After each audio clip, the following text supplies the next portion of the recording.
Welcome to the Assorted Kinds podcast, where we break down how we make a short film every month. Whether you enjoy stories about filmmakers overcoming obstacles or have a curiosity for how to bootstrap your own film projects, this podcast is a direct line into the heart and soul of independent filmmaking. In this episode, we'll crack open our short horror film, Last One Screaming, which explores what happens to the final girl after the horror movie ends. This film is written and directed by Matt Devino with cinematography by Darren Nim. We'll discuss how and why the filmmakers chose to make this movie the way they did, explore the horror genre, why we love it, why we hate it, and how it sometimes creates difficulties for filmmakers. So, let's get started. Welcome to episode 2 of the Assorted Kinds podcast. Today we're joined by writer-director Matt Devino. Hello, hello. The producing team, Nicole Castillo. Hi. Jana Devino. Hi. And myself, Christopher Laughter. The first AD, Taylor Schaffner. Hello. And Derek Alvarado, who played Detective Stacy Valentine. Hello. Matt, why don't you intro us to the film and the world that it exists within? So the film is called Last One Screaming.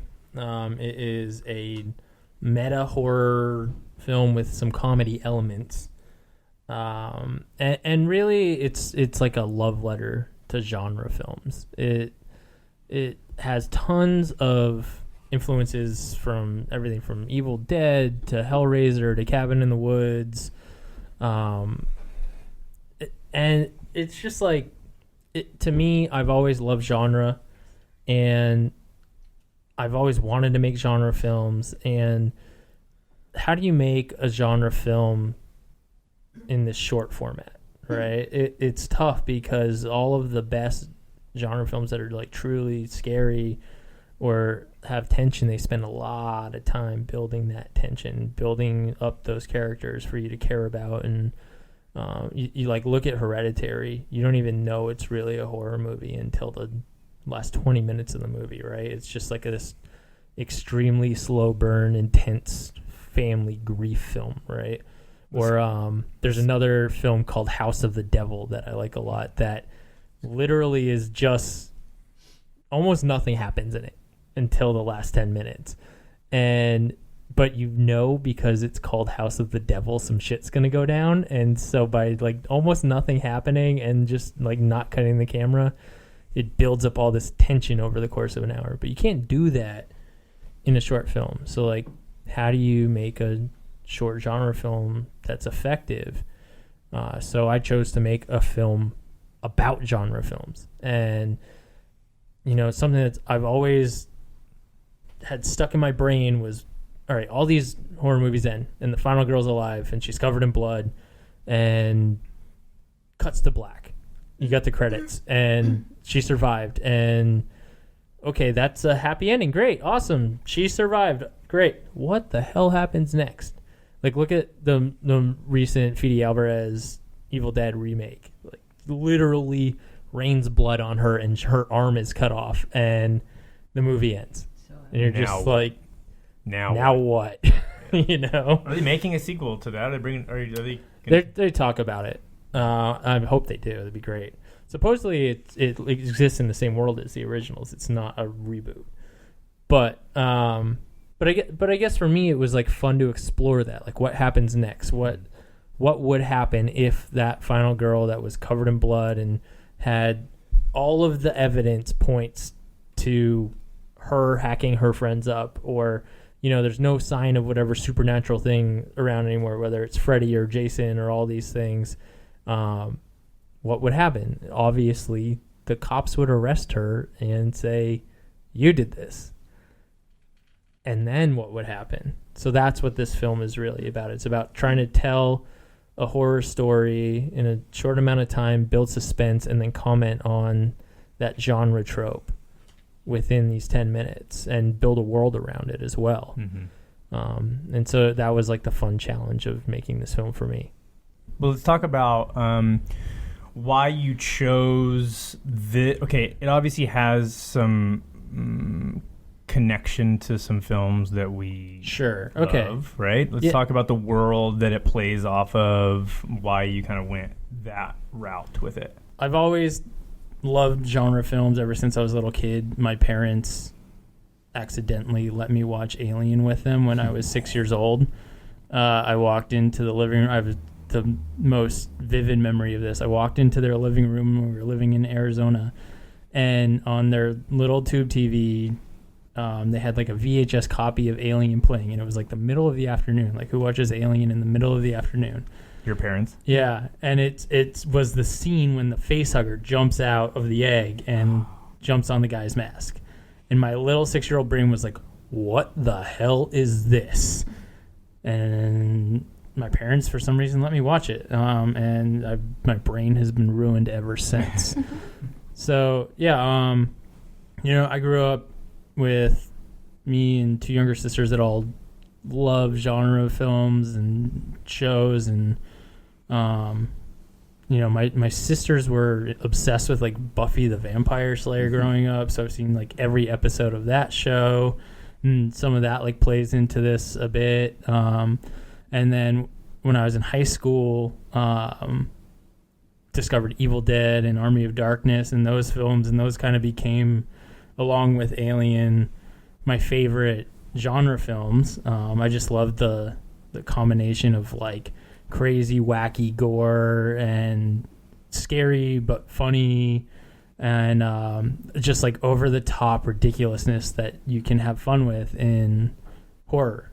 And so, over the years I've seen, like, devoured this stuff, like seen as many horror films as I can, and my wife over here is, subject to that. She can tell you all about that. So I'd written this script a while ago and was just kind of like sitting on it. I showed it to my buddy Nick, who had been my writing partner for a long time, and he was like, he wasn't that into it. It didn't, like, fit his sensibilities.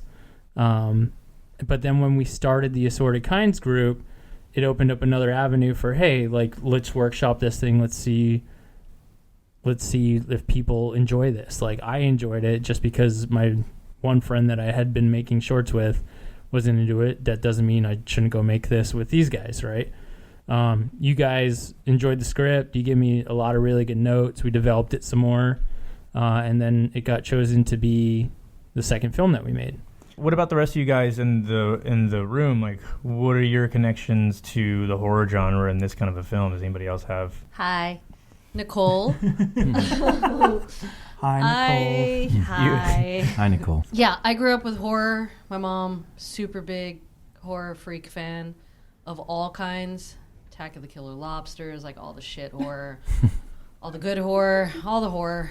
I loved this script because I feel like you always kind of wonder, like, well, what happens to the girl or guy or whoever, that the one person that survived, really, they just fucking walk away?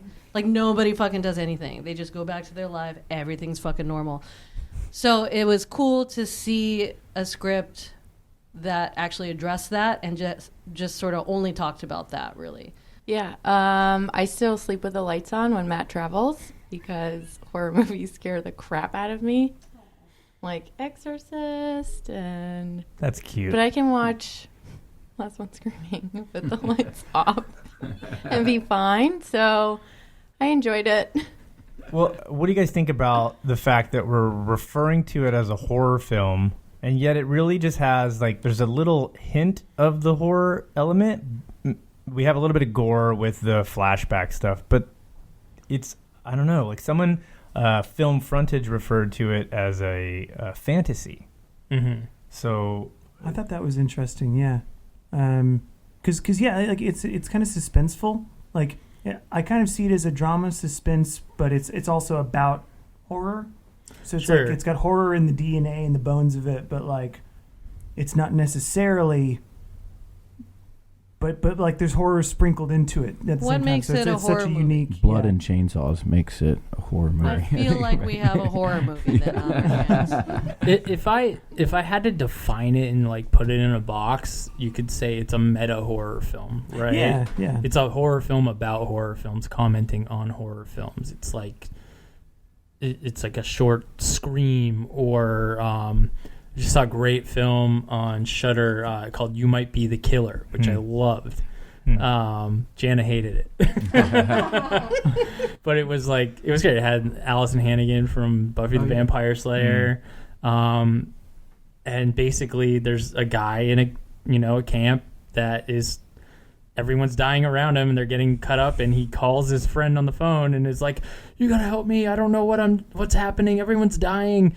And through deduction she's like, I think you're the killer and you don't realize it, and it turns out he's possessed by this evil mask that he found in the woods and he's killing everyone. Great. No, don't have to see that movie. Thanks. Yeah, thanks. Appreciate it, Matt. Well, that it's not really a surprise. I mean, they tell you that in the first like 5 minutes of the film, and the rest of it's just like the fun of it, right? And that's like the fun of meta horror, is that you know what it is to begin with, and it's just about talking about horror and the genre itself. And so, you know, if you watch Last One Screaming, there's tons of callbacks to some of my favorite films like Evil Dead and the Hellraiser movies, and a bit of like it, not necessarily like overtly, but subtextually, something like Buffy the Vampire Slayer, or especially Cabin in the Woods. I think Cabin in the Woods is probably the best meta horror film ever made, and it has some of that going on too, with like the world where these things happen and where the government or someone above the government is aware of it all, and we're just like kind of led to believe none of it exists, even though it really does. And so when people experience it, it's terrifying and it's crazy, but there's someone above it all trying to control it, right? So it's a conspiracy theory, meta horror fantasy film. It's a fucking horror movie, man. Right? You know, that's actually like something worth talking about too, is like the idea that all these movies like don't want to call themselves horror films. I hate that. That's a big conversation happening nowadays. Like, people calling Get Out a social thriller when Right. it's a Right. you know, It's like, a fucking horror it's a horror movie. movie. Yeah, like you Yeah. know, there's a like, oh, we don't, horror's icky and bad. Like, no, like it's a privilege to call it a horror movie. You know what I mean? Like, Yeah. but people are afraid of that. I think horror can be some of the best way to look at the human condition and kind of look at like the dark side of what it is to be human, and the shit that people don't want to, you know, peek at. They close their eyes and look away, and it gives you an opportunity to kind of face that and face your fears and look at what it does mean to be human and be mortal and all these things. And yeah, it sucks that people shy away from that term, right? Like, yeah, all these things are horror films, and that's okay, and it should be celebrated. Like, look at Hereditary. Mm-hmm. Like, I thought it was highway robbery that Toni Collette didn't get nominated for an Oscar for that film, Yes. but because it was a horror film, not a single nomination, right? And that talked about so many things: loss, grief, just the human condition in general, family struggles, all of these things. And it's a horror movie. Like, it is a gory, crazy, supernatural horror movie, but it talks about the human condition. So I don't know. There's room for everything, right? Like, sometimes you do want to just like throw on a slasher flick and have fun. Butthole clenching. Yeah. For the sake of butthole clenching. Yeah.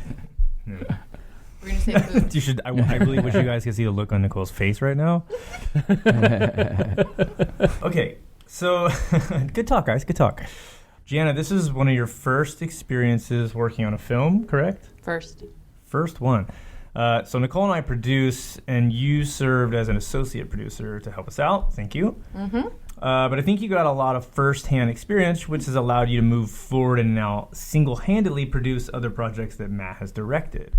So tell us about this experience and how it led you to become more interested in filmmaking in general. Well, I always wanted to help, but I didn't know how because I'm not creative and can't really read a script and see it happen in visual form or know how to make blood. Now I do. Casting to, figuring out how all of your cameras fit into those small rooms that we filled in on set, like everything. So I think it was a very big learning experience, even though I was like a glorified PA. The food was always organized because I was on top of that. So thanks for giving me associate producer credit. But yeah, I mean, it's nice that I can bring my type A personality and, Excel sheets galore to help the greater good But yeah, it was really fun. There was a lot of people on set that I didn't know what they were doing or what a boom op was, so now I do. So yeah, I mean, it was really fun reading the script and then actually seeing Matt edit it. So I was really vocal about my opinions in the editing process, so that was really fun as well. Awesome. So you had, tell us a little bit about your background. Like, you're great. She is great. So you come from a fashion sales background. Yes. Like, filmmaking is not anything that you ever wanted to do before. No.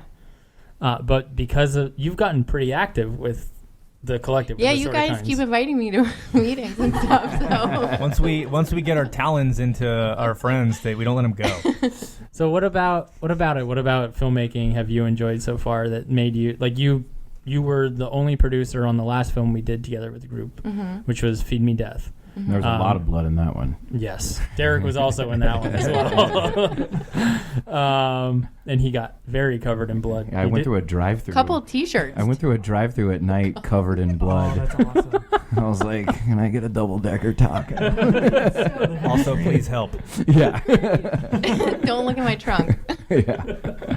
Yeah, I mean, I guess that I've really just have been able to be myself around you guys now that I know this isn't a competition, or we don't, you guys aren't expecting something from me that I can't deliver.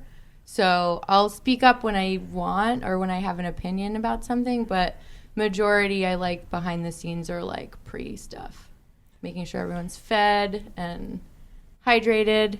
I was wanting to ask about y'all's like partnership and like working on a film like together, because like me personally, I'm very head in the clouds, like Lord, and like on a film, like you need someone that's type A, like yourself, and because it really helps. And often, in my experience, that partnership is like awesome because the yin and the yang and stuff. So I just wanted to ask about that. I think when it comes to Jana and me, it's that opposites attract sort of thing. I'm the same way, and it drives you crazy. Where it's that creative brain. You're in a million different places and constantly daydreaming and hard to focus and things like that. And so I suck at spreadsheets, and Jana's great at And spreadsheets. calendars. Yeah. So like I like to say that she just like produces my life, like as my wife, she keeps us on track, keeps us on schedule. This is what we got to do. This is when we're doing it. And, it's made my life a lot more organized and a lot more, I get a lot more done.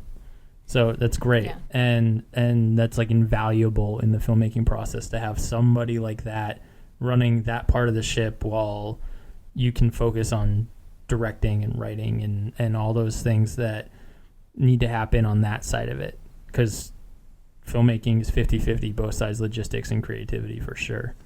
So let's talk about some of the production hurdles with this particular project, right? I mean, we were shooting in a location that we had to rent. It was a warehouse location. Everything kind of came stock. We found a police station set, right? Right. But what were some of the things that you guys all found were outside of your comfort zone, difficult, etc., for this thing particularly, or was it pretty easy?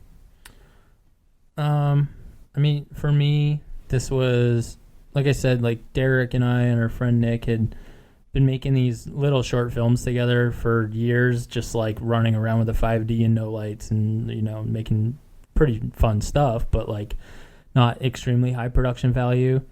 And in my professional career, I was starting to do like fairly high quality commercial work for clients.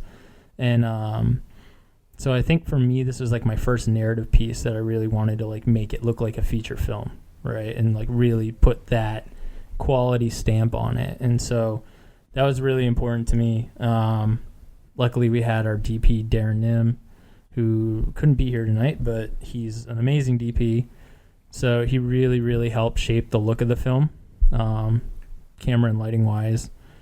And, we worked together on it. Like we share a very similar aesthetic as far as like what we think looks good and how we like it stuff. And, the film takes place in an interrogation room, and so we were both huge Fincher fans, and so we sat around and watched Mindhunter together, and we were like, let's make it look like this, because that whole movie is people being interrogated, or show is people being interrogated. So we kind of like studied that lighting and the way the camera worked and how they covered scenes, and that was something too, was like, how do you make two people in a room talking to each other interesting?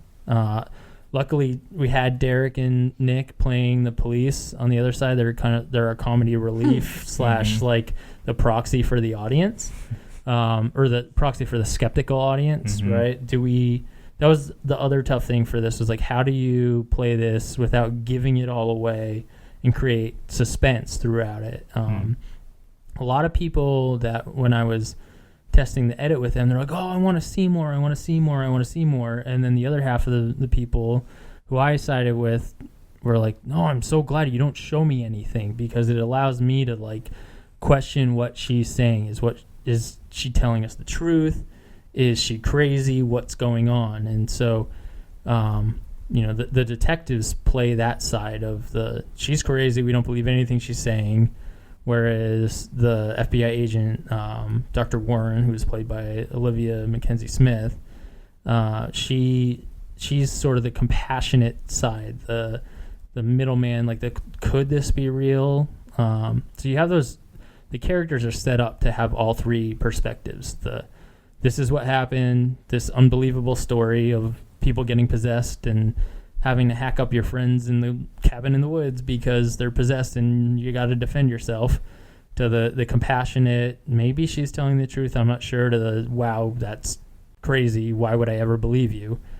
So the characters are set up to represent those three things. And then to cover everything, like I said, we were studying Mindhunter a lot, and they cover the crap out of those conversations. Like, I know Fincher likes to shoot with like 3 cameras at a time, and so we sort of did that. We had 2 cameras running at a time.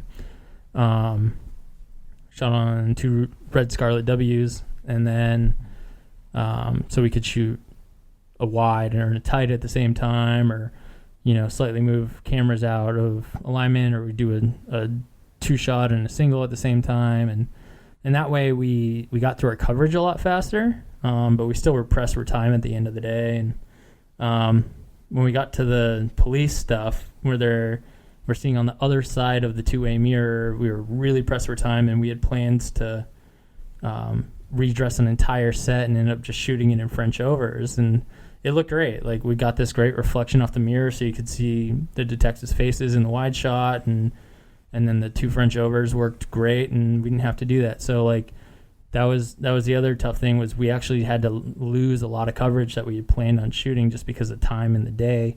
But we made it work, and I think filmmaking, that's what it's all about. You might not make your day, but if you can figure out what does work and how to get it done and still make it look good, then I think that's basically what directing is, right?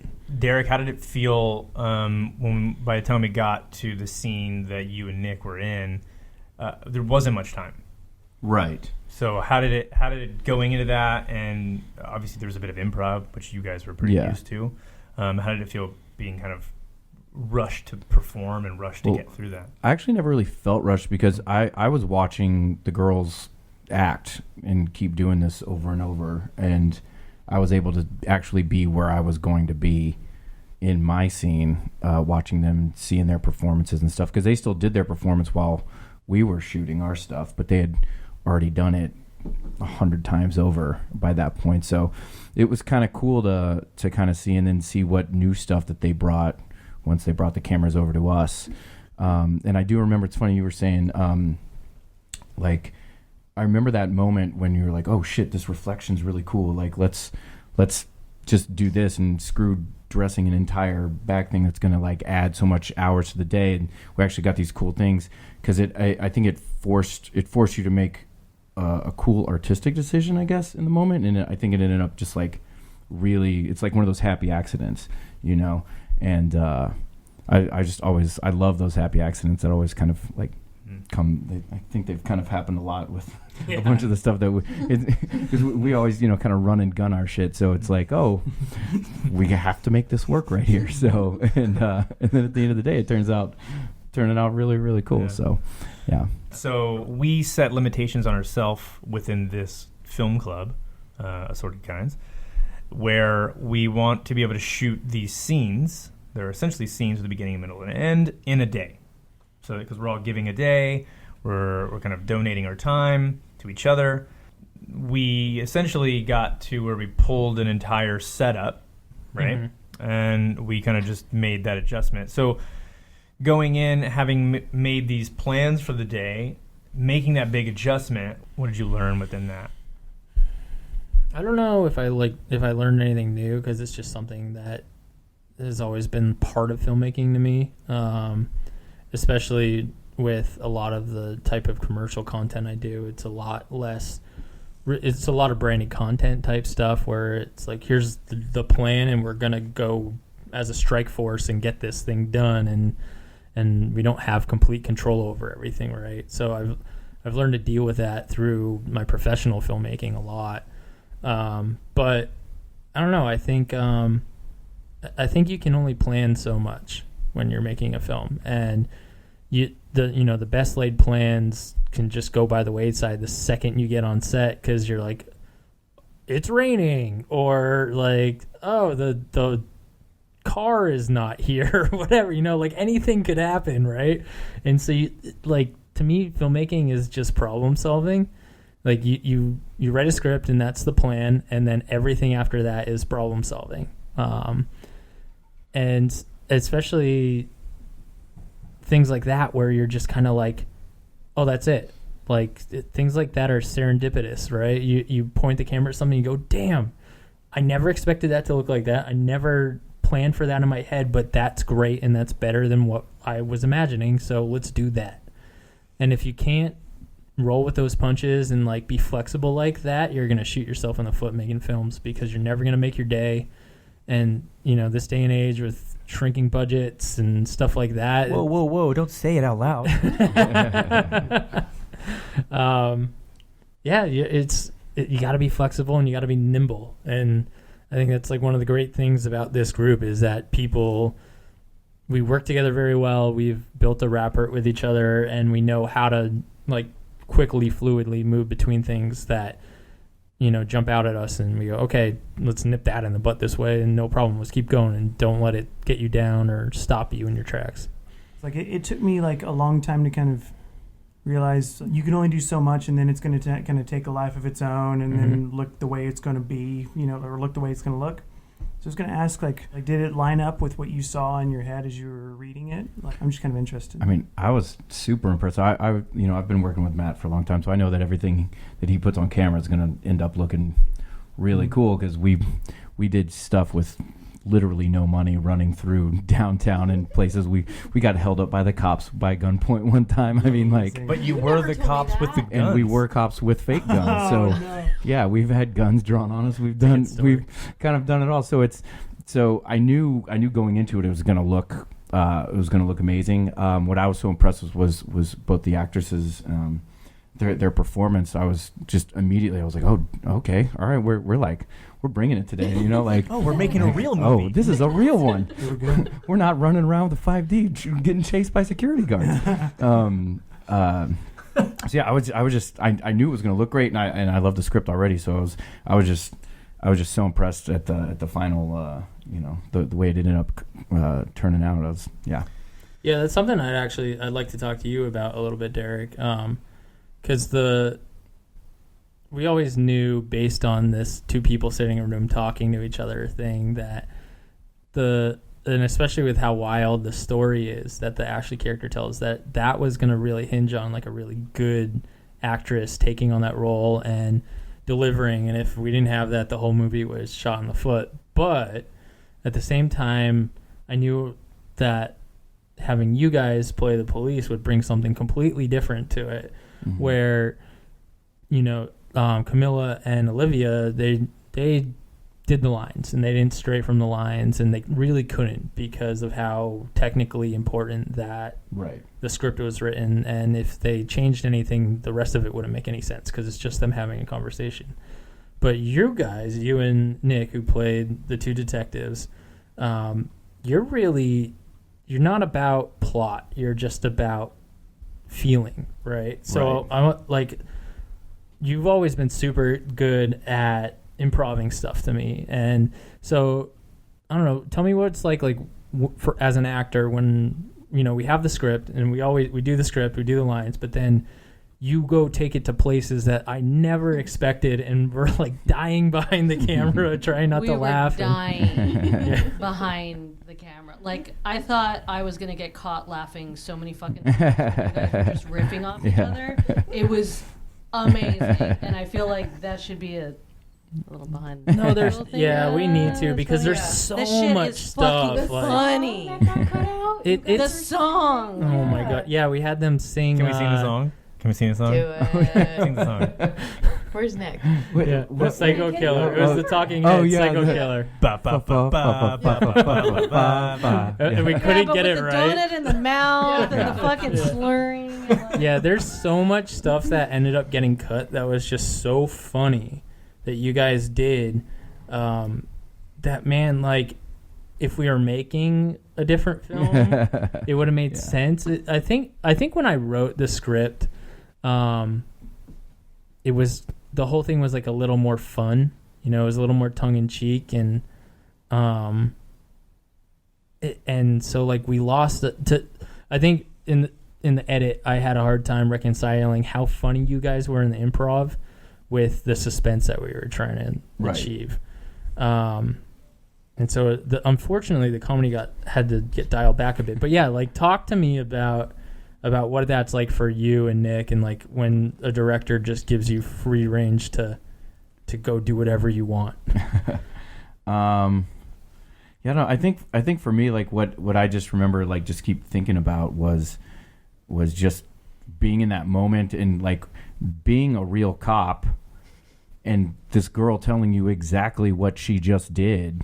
And I'm like, okay, case closed. Like, how is this not, how is she not already, like, this, it's done. Like, she's admitted to killing all these people. She's done all this stuff. She's told me exactly how she did it. That's a case closed. I don't get why this other FBI or whatever she is person, is still going along with this, because we've got it. Like, why just that, I was just taking that and trying to build off of that, because I don't know. I think in any real life situation, that's it. Why the fuck are we still talking about this? She fucking killed him. Case closed. This is awesome. This is great. Murder solved. I get to go home and watch America's Got Talent. Donuts. Yeah. Or donuts. Yeah. So yeah, I think it was just like I don't know. I learn the lines and then I try to forget them, oddly enough, and then just kind of come back with like what I'm feeling in that moment right there. It makes you think about understanding intent versus understanding details, right? Right. Like, so, and it's between being a director and between being an actor, it's kind of the same thing, right? If you understand the core intent of what you're trying to accomplish with the character and the situation and the scene, then you can do whatever you want to as long as it serves the intent, right? Exactly. Which is, I guess I just answered the question for you guys. Thanks, Yeah, Chris. sorry. At least I got one in. Well, Derek, you do a lot of stand-up these days as well as acting. Like, how does doing stand-up comedy help you as an actor?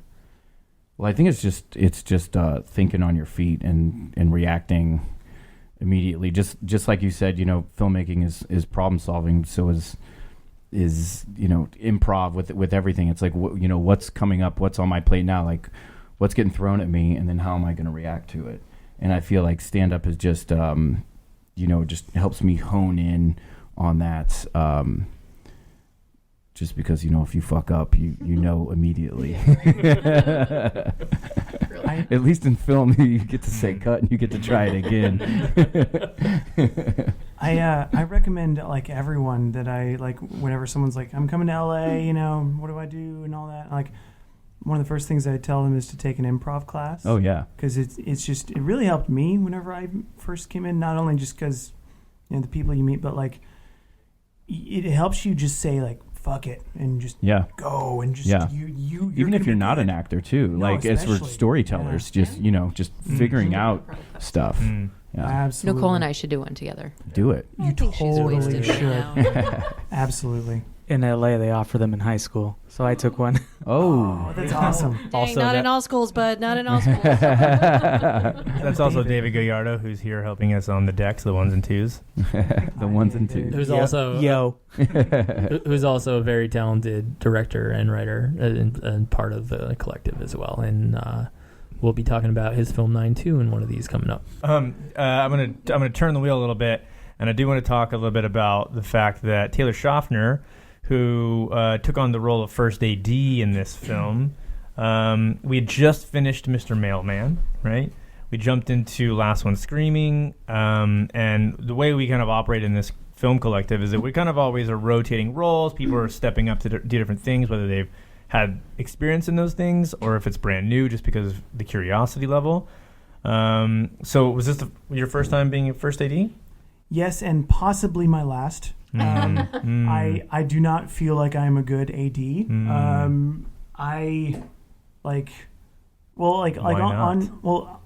Let me get into that. But traumatized. Please elaborate. No, it's mainly like me as a person. I was still getting to know the entire group as we were doing it, and being an AD, like you gotta be like, hey, fuck y'all! Like, get your shit in gear, and just get going. Do it in your Lindbergh's voice, the scary Brooklyn guy. Yeah. Hey, boys, you need to get your shit together, and you need to get on schedule and get the shit in the can, because we got to get out of here. And that's my landlord as an AD. Thank you. But it's like basically my experience on this was like. I wrote out the schedule on like down and everything, just trying to be helpful to like keep the schedule in your head, I guess. But it basically amounted to me being like, oh, hey Matt, hey, I'll tap you on the shoulder, like we have like this much time. Hey, you can do another take. Yeah, that's fine. But like that means that you'll have like 5 less minutes. After. I remember walking up behind you after you did that, be like, okay, Taylor, here's how you actually do that. Yeah, like it's hard to be the bad guy, and you feel like you're the bad guy when you're the AD. And I was still like, I hope no one like hates me after the first production. So I'm just like, I don't know. So yeah, it's even harder when no one's paying you to do it. Yeah. Oh yeah, yeah. But I mean, like. But Matt did sound wonderfully on my film, and like I do love that mentality, like with the group where you have someone doing something that they've never done before to just get the role filled and get the thing made, and it was a really helpful like learning experience.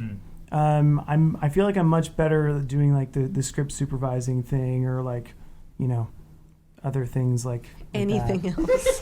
Basically, just kind of name a role that's not AD, and I might be, better for that. Good, yeah, pretty stoked on that. Pretty stoked.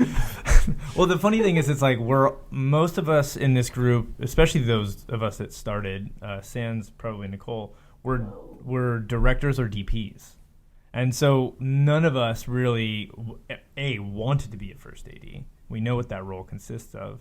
And B, didn't really have much experience doing it. I only have experience with people doing it, like with me, for me. I learned a lot about being a first AD since we started doing this thing because I've done it now for a few of my friends. And so I congratulate you on getting through it. Thank you. I also congratulate you on knowing that you definitely don't want to do it. Also, thank you. You can't be the script supervisor every time.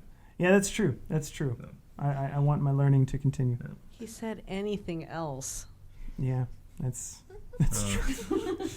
Okay, so now I do want to jump into the history between Derek and Stacey Valentine character. I did play this guy a little differently just because the original Stacey Valentine is so over the top with cocaine and Yeah. and the less- F word. Right. Less Taking his shirt off. Taking Yeah. his shirt off. being a cop. Yeah. Being a cop. cocaine. Yeah. Being a cop on cocaine. Yeah. He's less operating within the confines of the traditional box cop. Yeah. Cop in the box, Yeah, right? Yeah, 'Cause, yeah. Well, it's essentially, I mean, a long time ago, we had this idea that it'd be funny if these two idiot cops, became cops and accidentally solved crimes, and so that's how, one of the things that we used to do together. So when he told me he wanted the handsome police to be in this, I was like, damn straight. Let's do this. But I did know I had to kind of tone it back because the thing that makes a good horror film is basing, it in reality and stuff. So I had to tone it down a little bit, but still was able to have some fun with it. Yeah. For me, originally it was just written as like cop number 1, cop number 2, and as I had started writing the script, like these just more ridiculous things kept ending up in the script. Like there's a moment in the script where your character calls her a psycho killer, and the two detectives break into song singing "Psycho Killer" by the Talking Heads. And it's in the script, and we tried to do it on set, and it just like failed miserably. So it's not in the film. Well, also Nick could never learn the two lines of the song. Was so great. He got it wrong. 100? I think we ran out of. He's like, no, you're all wrong. I'm right. If we were daylight dependent, we would have ran out of sunlight while him. But yeah, so for me, it was like, well, shit, like, why don't they just be the handsome police? It's silly not to. Like, you guys are some of my best friends, and we've been doing this, like, crazy filmmaking thing together for a long-ass time, like, since I've been in L.A. Is it different just from, like, a director's perspective? Like, you work with Nick and I, and you just know, hey, whatever, like, what we're going to bring whenever we come or whatever, or, like, you want to give us notes or something. How different is it working with like Camila and Olivia for the first? Or that was your first time working with them? Yeah, with both of them. You want to talk about like? Yeah, that was. I mean, kind of the approach to both two different types of actors. Yeah, super different. Yeah. We had one rehearsal with the two female leads, and for them it was really more talking about intention of their characters, going through the script, and they have some hefty chunks of dialogue without cutting in this film, and instead of trying to tell them like, say it this way, say it that way, it was more like, this is what this character wants and this is what this character's feeling at this point.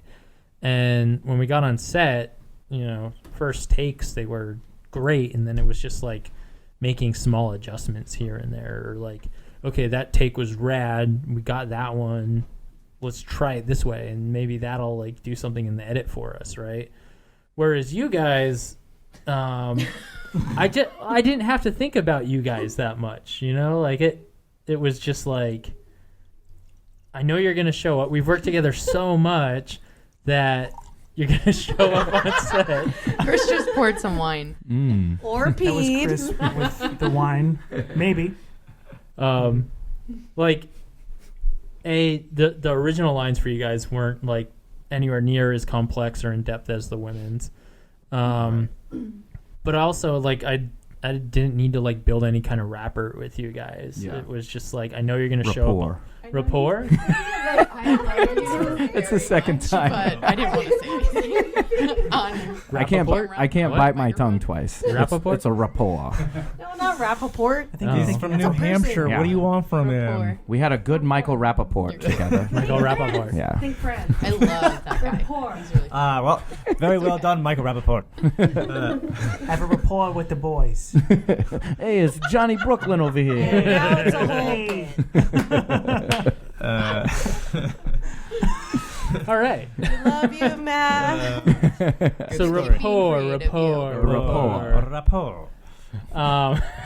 Yeah, I didn't need to build any kind of rapport with you guys. This word sounds wrong. Fuck that word. That's right. It's totally right. I didn't have to build a relationship with you guys. Yeah. Yeah. So I didn't have to build a relationship with you guys. I completely trusted you to do your thing, and I also knew that if you did something that I hated and I told you you're a bunch of fucking assholes, you wouldn't care and you'd just do something differently next time. Oh yeah. So I love it when you give me that direction too. You're like, you fucking suck. Be better. I'm like, got it. So specific.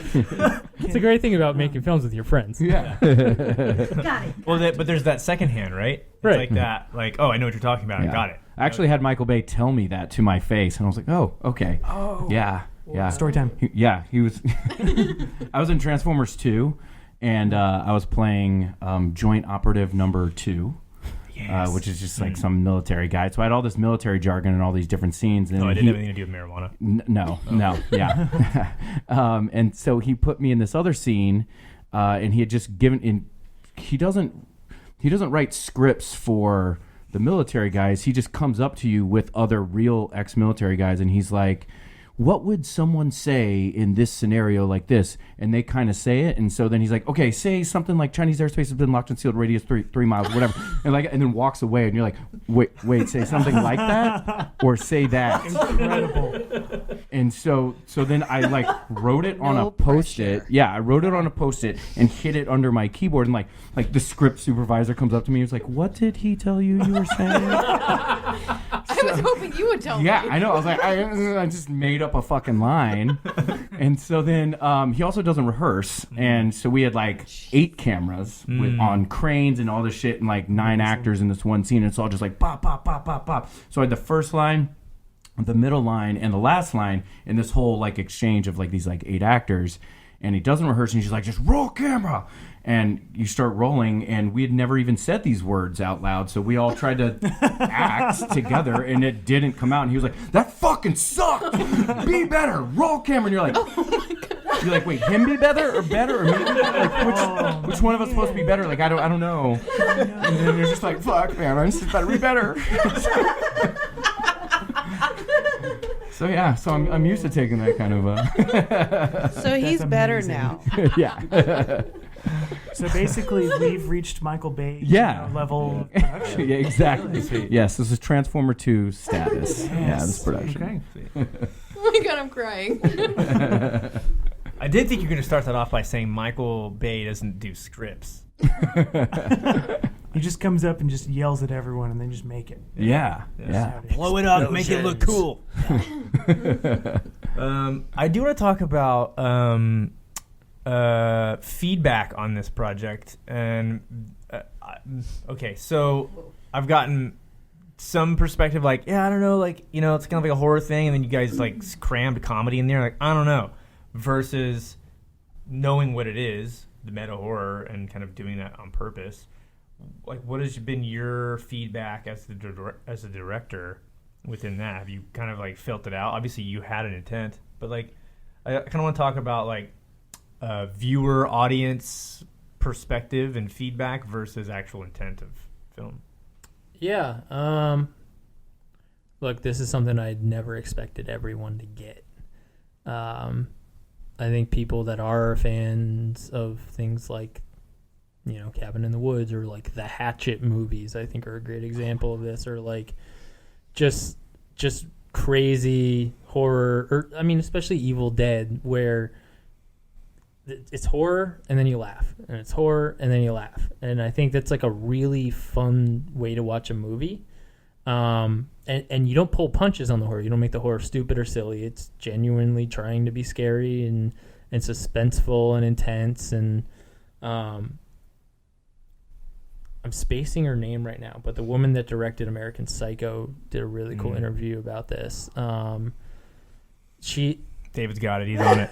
He's on it. He's Googling. It's fun horror. He might be on Yahoo. I'm not sure. It's fun horror, but It's fun horror. But I think laughing and crying are so close to the same emotion. It's Mary Herron. Thank you, Mary Herron. Thanks, David.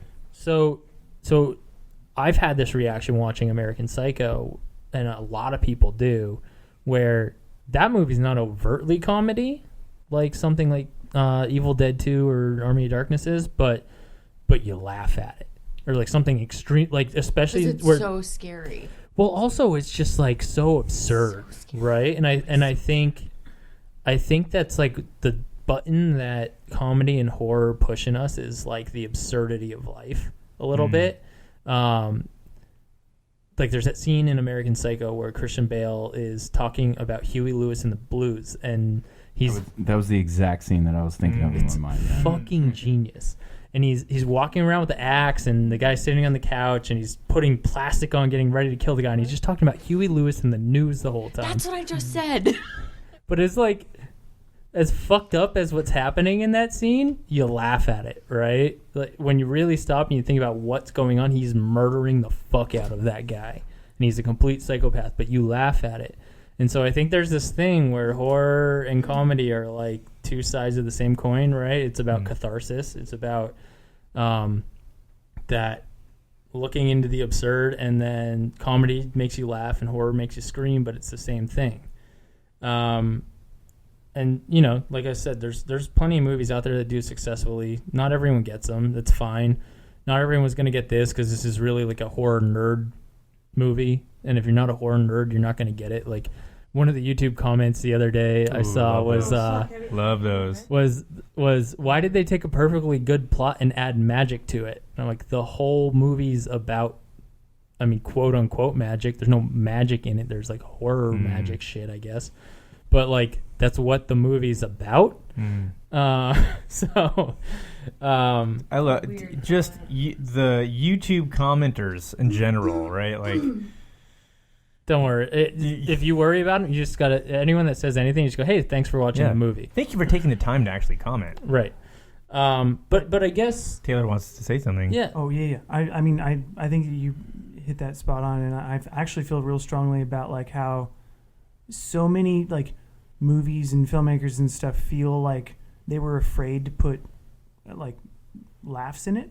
You know, like you could have the saddest, you know, most serious movie ever, but like it'll still work. It'll probably work better even if there's moments in it that give you the catharsis of laughter, because it doesn't make it a comedy. You know, if like you're in the middle of a super serious drama and then something funny happens, it makes it a better experience, a better movie. And like I always think that's really important to try and see where you can squeeze in like a gag or a laugh somewhere, you know, because it doesn't tank the movie as I feel like a lot of people are afraid it would. Right. You know? Yeah, and I think when I wrote the script originally, in my head it had more laughs in it. It was a little more silly and absurd, because the story she's telling everyone is completely silly and absurd, but because of the actress that Camilla is, she made it completely believable, and it changed like the whole thing in post a little bit as far as how intense it was, and I've had people say like, dude, that scared the shit out of me, and there's like nothing in it, like it's a person talking, right? It's their performance of how scared they were made someone watching it so scared. Right. I've had a few people say that they were really scared watching it, or at least like on edge, right? And to me, that works because you're building the movie in your brain. That's why I didn't want to show anything. It's like Alien. Everything goes back to Alien, man. You barely see the fucking alien in that movie. It's like at the last shot of the movie, you see the alien. Otherwise, it's a claw or a jaw or a tail or whatever. And it's just dark, right? It's just black. And you don't see shit. And the less you can see, the scarier it is. So same thing there is why that is scary to people is I don't show them anything. I tell them a story, and I put them in a mood, and they build it in their brain. I don't understand it, therefore I'm really afraid of it. That says a lot about humans. Anyway, so let's talk about the score. But yeah, you know what? Like, just to finish off your question, it's fine that people don't get it.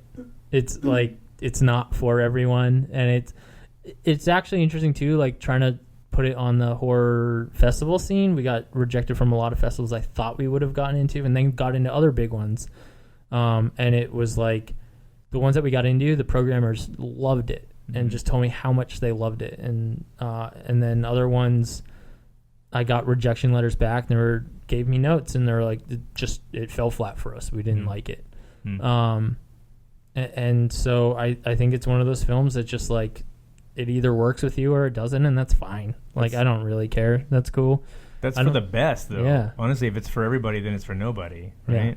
I mean, It's never for everybody though. yeah. Like there's always some group that is fucking gonna pick it apart and talk shit and whatever it is, and that's just what it is. But if you can go see a movie and have fun and let go for a second, that's tight. Yep. Tight. So I do want to talk about the score, actually. Okay. yeah. No, the score. I swear. I was being no, serious. seriously. Yeah, I do. I was talking about because I think the score really brings a lot of that suspense to life. Mm-hmm. And a lot of people have commented on the score, like, "Wow, the music's really powerful."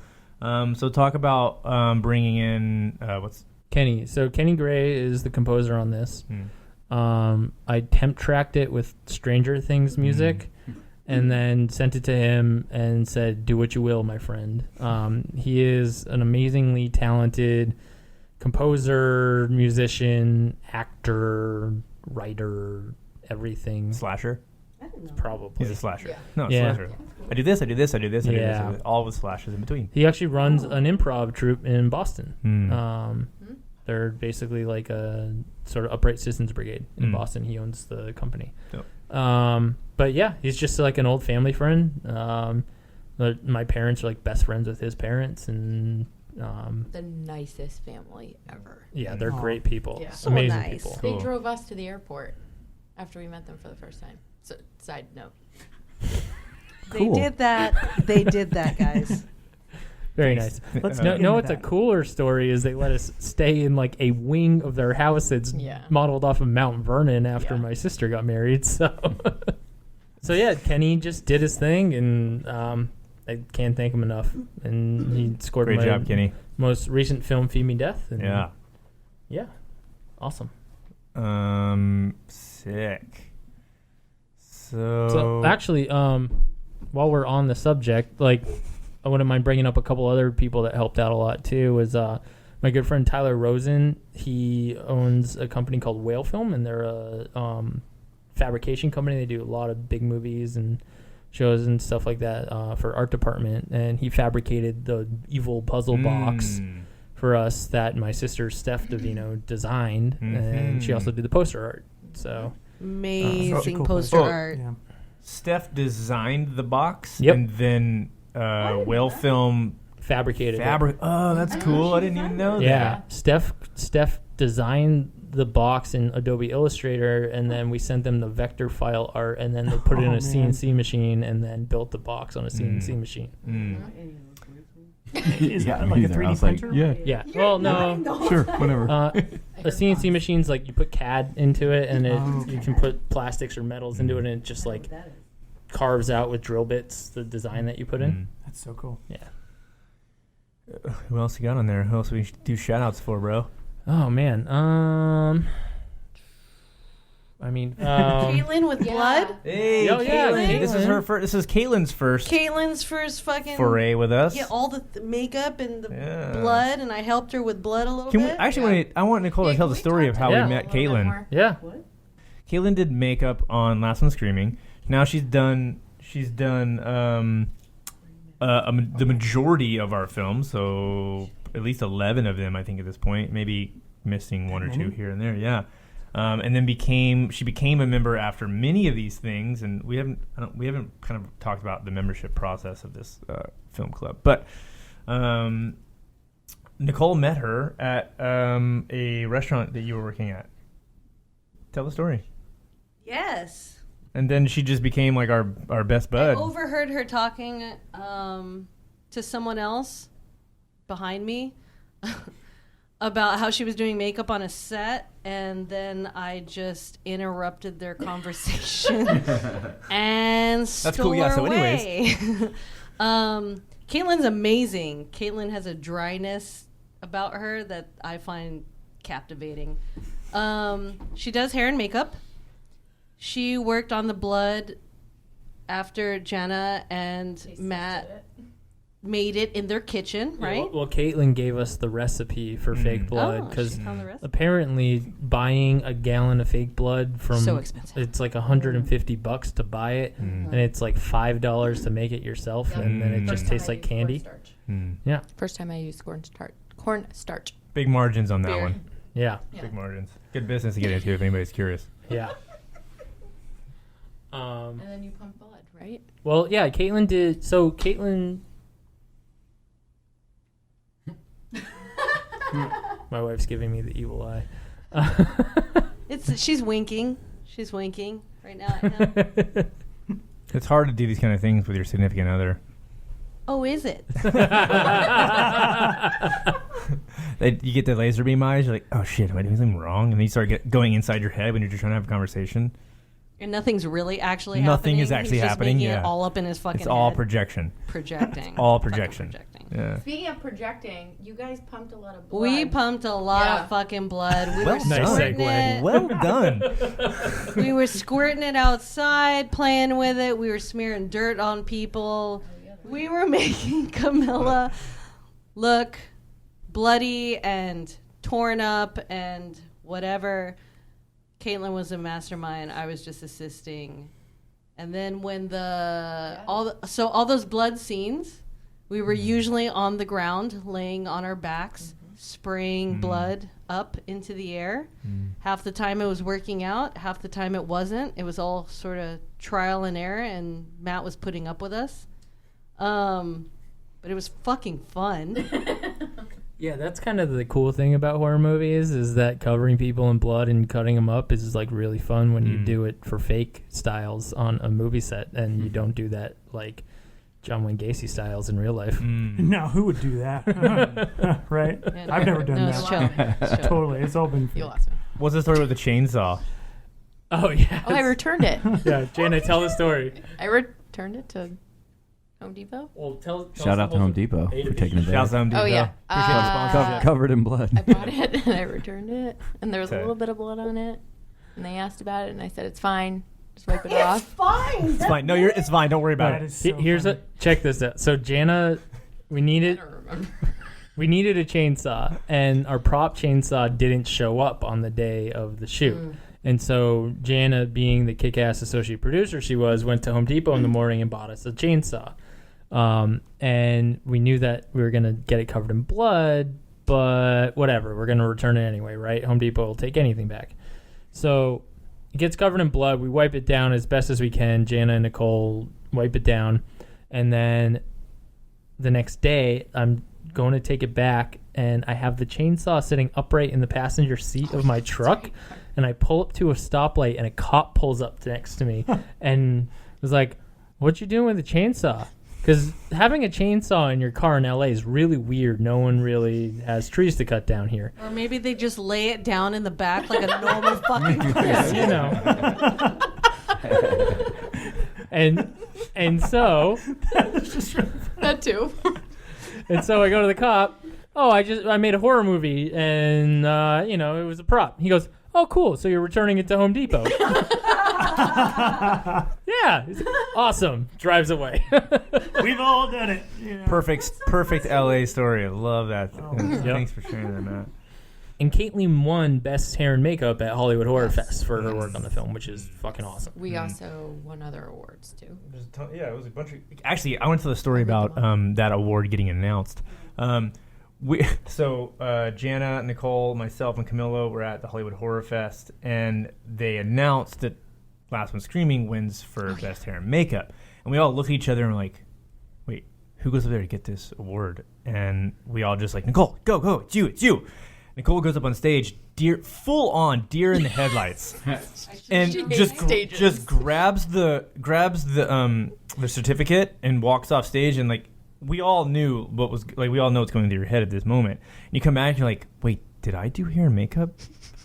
And what's funny is like we've done so many of these, and by the time this had happened, right, we had done a lot of these, and none of us know what we did on these films. I don't remember. I remember playing with the blood with Caitlin, and I couldn't remember what the fuck I did. I know I did stuff. I know I was busy all day. I was running around. I was fucking busy. I could not for the life of me at that moment remember what the fuck I did. I made everyone on stage fucking nervous. I made everyone in the audience, they were clapping, and then they saw the weird shit that was happening. They stopped fucking clapping. It was just fucking weird. I made it weird. This is what happens when I go on stage. Awesome. So, what's next? What's after this film? Right now, it's out in the world. What's your intent from there? So I wrote a feature script of it. It basically, the short is the first few minutes of the film, slightly adjusted, and then it explores what happens to this Ashley character afterwards, and to this evil demonic puzzle box that. Spoiler alert, I hope you've watched the film before you've listened to this podcast, but there's an evil demonic puzzle box that possesses all of her friends, and she has to hack them to pieces, and in order to dispose of the box, she burns down the cabin in the woods that all of this takes place in with a box in it, assuming it'll destroy the box. At the end of the film, the box is still alive in the smoldering ashes, and it's untouched. It's not made of wood, man. No, it's made of evil fucking shit.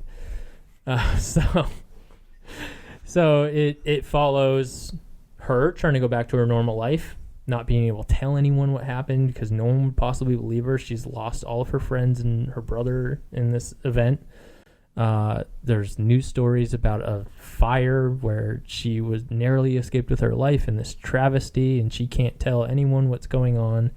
Meanwhile, this box is found in the woods by a father and son who are out hunting, and it starts doing its evil fucking shit again. Come full circle after just exploring what would happen with her character while tangentially the box is off doing a bunch of fun, horror, gory stuff, and they meet back up when she's recruited by Dr. Warren, who is actually part of a super secret crazy government organization called the Vigil that's made up entirely of final girls. It's all women that have survived horror type events, and it's been around since the beginning of time, and they have sworn to protect the world from evil, and they recruit Ashley to help them go stop the box once and for all. Yeah, I'd watch that. I was gonna say. Hell yeah. Women will save the world. Yeah, it's all about the ladies. We Yeah. already are. Yeah, I mean- saving. Currently. Yeah, just get him. That's like one of the best thing about horror is that, like, if you're a dude, you are fucking useless. Like, basically Evil Dead is like the only one I can think of where the guy is the hero. It's always a woman defending evil, and the guys can't do anything about He's it. like And that's barely badass. a hero in it, though. That's He's true. Like a jackass. He's like a fucking- shithead, yeah. Yeah, which is fun too. Yeah. That's fun, you know. It is. But women will save everything. Yeah. And they do explore that in Ash versus Evil Dead on Stars. It's a lot about him That's just true. being It's like the the sidekick, worst the hero, girl. and the sidekick Yeah. girl kicks a lot of ass. Yeah. She does it all. It's true. True. I mean, you know, women are the mothering side of it all, right? Like, yeah, like they're gonna be the ones that take care of us all, to some regards. And the men's are just gonna like plow through it and find out mistakes. And like, oh, maybe I'll change that. Maybe I won't. And like that dynamic is what's special, and it needs to be 50-50. We gotta have both. It's gotta have both for it to work. There's an entire like Greek myth about I can't paraphrase this Greek myth. Men so I'm not and gonna women are try. great. I'm not gonna I know what try. you're talking about. Yeah, but it's like split in half and then Yeah, they were the same being and they were split. It's Yeah. it's Aristotle or one of them. Yeah. It was their fable of how the sexes were created. I mean, look, there's two couples, right, sitting right here that were on set, and we work well on set because it's the yin and the yang. Mm-hmm. We take care of each other in different ways, and we make it happen in different ways, and we help each other to do it. Absolutely. Healthiness is key. Okay, Matt, what do you think are your like? We kind of already touched on this, and you just said nothing, but I don't believe you. What are your key learnings from this project? Right, we all have an opportunity to learn on these projects, especially as filmmakers. What's the thing that you took from it the most and moved forward with? I don't know if it's so much like moral of the story you learn, but to me, all of these are like just ways to improve yourself as a filmmaker. And I think every single time you go on set, if you don't learn something, you did it wrong. And that's like why we keep making these. We just keep becoming better filmmakers with every short film we make. I certainly learned a lot about working with actors and preparing with actors on this one. Because let's be honest, Eric, a lot of the stuff we did before, we just kind of like wrote a script and we're like, yeah, let's go wing it. We got this, whatever, you know. Whereas this really needed some serious preparing with the actors. So that was great experience for me as a director. And then also just kind of like time management, crew management stuff that's just part of the job. You learn every time you shoot. And I don't know, I'm sure I would have done some things differently. Like I would have changed some things in the script now that it's done, and maybe would have done some things differently in the edit now that I've seen it play in front of people, which is a tough thing. Like we played it a lot for people in the club leading up to sending it to festivals, but now that I've seen it play in front of larger audiences, like I know things that play and don't play so well that I thought played. The film club, not the dance club. Yes. That's called Duck Club. Duck Club. Duck Club. Oh, it's a good differentiation. Different from Duck Club. Yes. Yeah. Dad jokes? And I think, on all these, it's just like the feedback we get during our workshops on writing and story and all that. It's just like all of this has just made me a better filmmaker. And I think you can see that in the next film we made together, which will be released later this year, which is Feed Me Death, and then Teaser. And writing, it's like I wrote a feature script of Last One Screaming. That's there's a draft done of it. I need to probably do 3 more drafts before I really like it, but it's cool. It's just like the springboard of creativity, and just it's like a perpetual creativity machine that we got going here, which is pretty cool. Do you feel like there's something to be said about the obligation upon you to do the things? There's people that are like, yeah, bring it on, right? Do it, right? As opposed to like, yeah, I'm gonna do it. I'm gonna do it to yourself. Yeah, I think there's like 2 sides of the obligation. There's like, you and I basically started talking to our friends about doing this because we ourselves wanted to hold ourselves accountable for going to chase our fucking dreams, basically. Yeah, I absolutely needed you to hold me accountable. Right.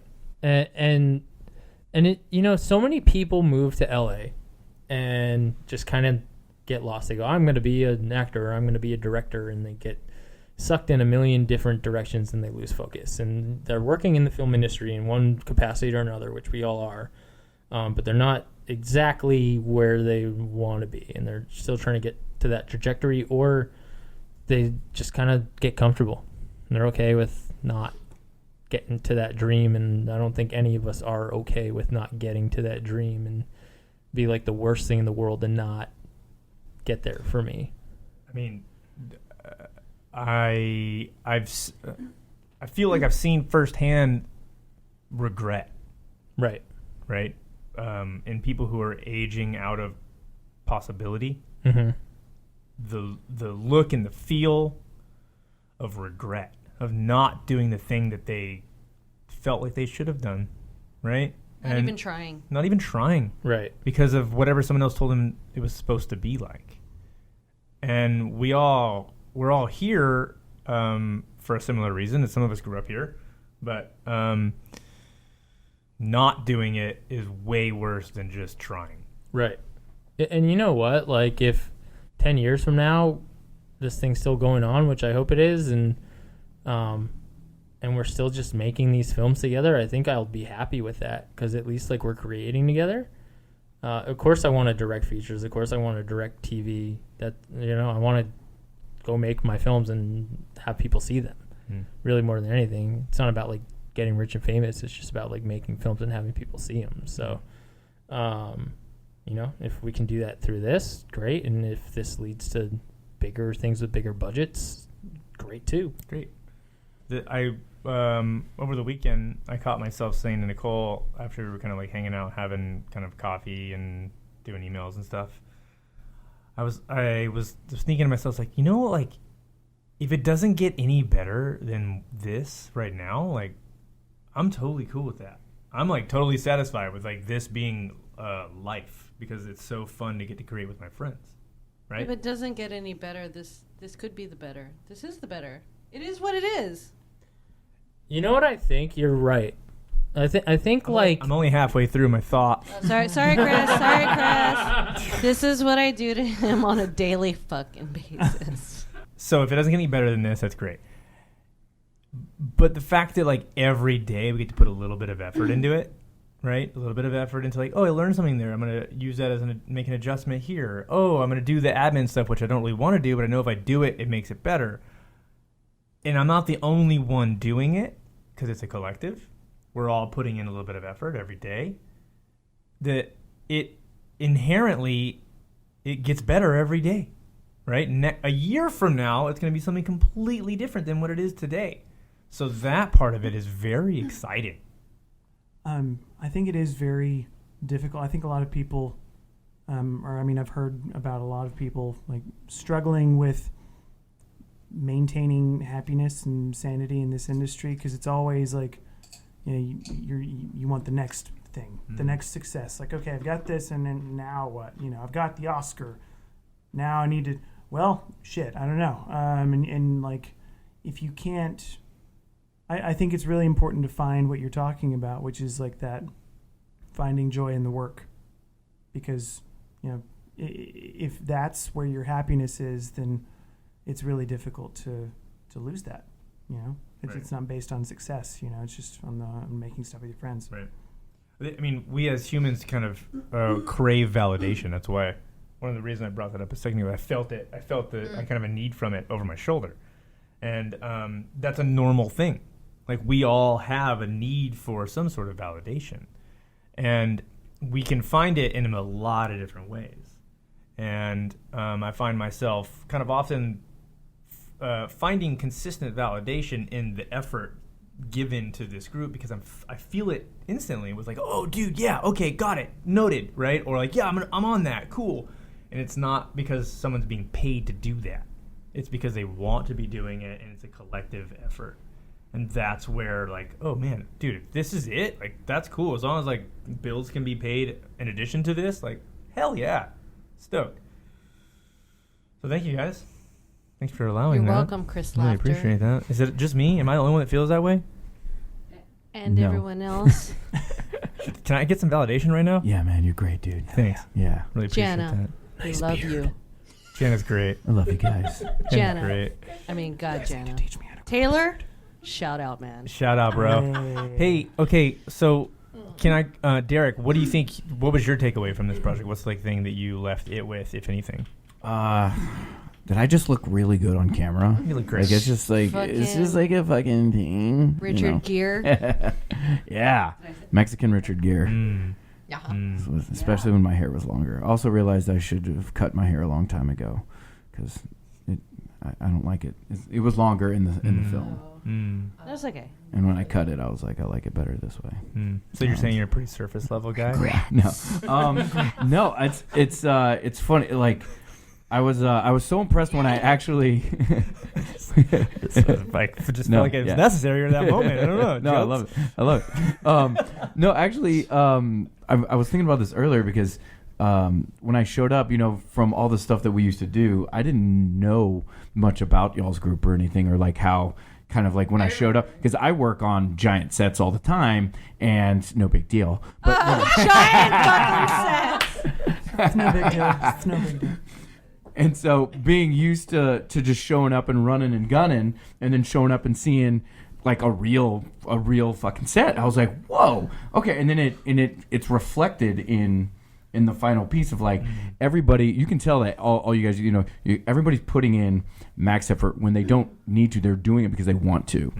And filmmaking at the end of the day too, it's like you're working with a family because you're working your ass off. You're working long hours, really close with these people. And also, it is like, it's a vulnerable profession with no matter where you are in the filmmaking process of like, Matt being the director, the writer, just even working as a first AD is like, how are people going to view me and the way I'm doing this and as an actor and like, so there's all these things. So like being able to be comfortable with the people you're working around, which I think is something that you guys have just like really like nailed, you know.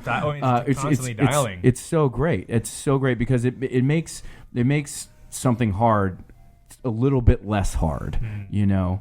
And I think, geez, that thing's really it's actually in our driveway right now. Yeah. It's in our driveway. You want to hold for ice cream truck? What do you think? He's right outside the door. Yeah.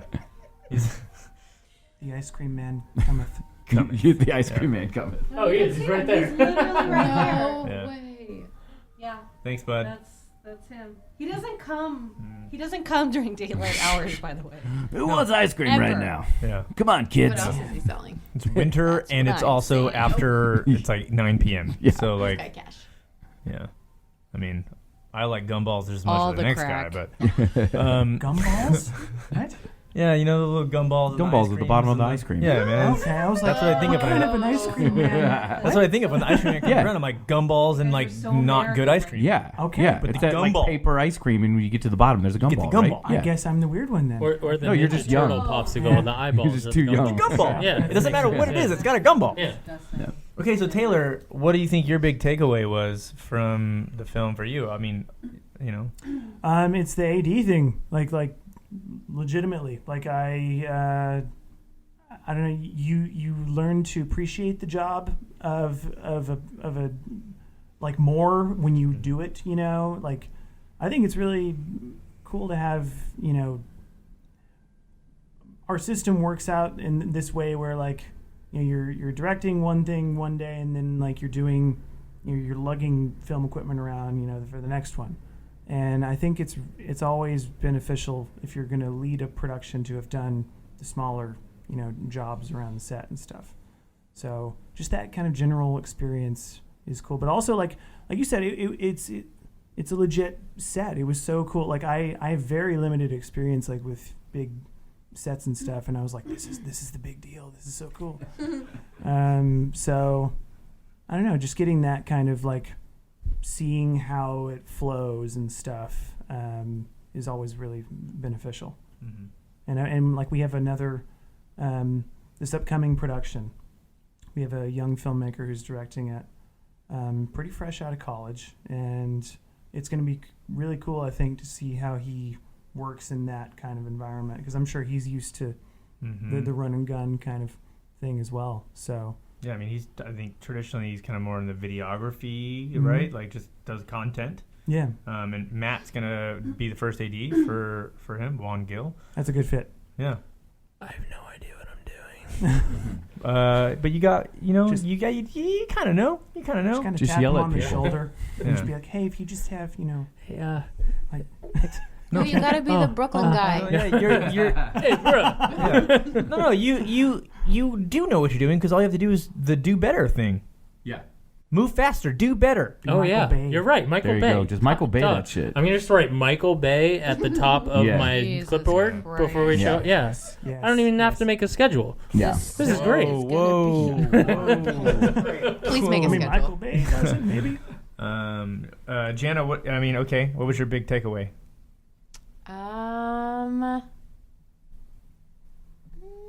Or small takeaway, that's fine too. There's a couple. Don't have pizza for Ooh. meal. Mad. Ooh. It was your idea. Don't give me that look. And then, No, keep going. I think I mean I don't know. I think that I know you guys, but I don't know you guys as well as I do now. So I think that just being around and knowing that I didn't know what the fuck I was doing, or like I wanted to make sure there was enough napkins on the table or whatever kind of a thing, or like the actresses had coffee, but I don't know. I feel like I could do more than that. So, and I have done. So Done a lot more than that. maybe A lot I'll do more, yeah. something different than producing next It's gonna time. be DPing soon. Shit. Whoa, what's that? Just taking I know what I'm doing. He's like, wait a second. It's like directing, producing. That's what it is. Yeah. I can hold the boom too. Now that I know how to. Oh, Jana, you're the best. You're the best. I didn't know you guys were doing porns. Donkey Punch. Yeah. Nicole, what's your big takeaway from that one? From the last one, Screaming? Really like working with the blood. That was fucking fun as shit. Sorry, yeah. I love All it. the fucks are I love happening it. when Nicole talks. Sponsored by Sake. Fucking suck. We do need a sake. Stella? No, the blood was fucking fun to work with. I think that was the first time that I ever worked with. Fuck you, Chris. Fuck you in the face. Blood was fun. Blood is fun. is Blood's fun. Yeah. Cool. Blood is Cool. fun. Yeah, Hey, cool. love it. Cool. It's Thanks, a great babe. takeaway. Appreciate it, Awesome. Nicole. Yeah. Thank you. So, David, what do you think you're... Dick. I mean, yeah, what do you... Oh, wait, you were there.